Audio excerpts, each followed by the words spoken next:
বিসমিল্লাহির রহমানির রহিম। মাননীয় প্রধান উপদেষ্টা সহ উপস্থিত সবাইকে আসসালামু আলাইকুম।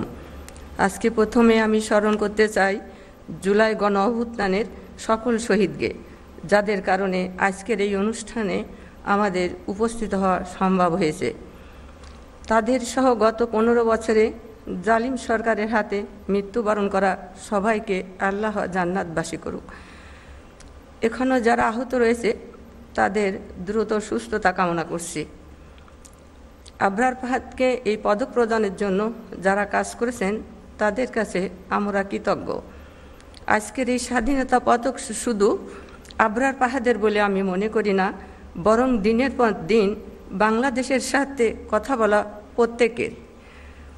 শেষে আমার একটাই চাওয়া, দেশের কথা বলায় এরকম নির্মম মৃত্যু যেন ভবিষ্যতে আর কোনো সন্তানের না হয়। উপস্থিত সবাইকে ধন্যবাদ। আবরার ফাহাদের জন্য দোয়া করবেন। আল্লাহ হাফেজ।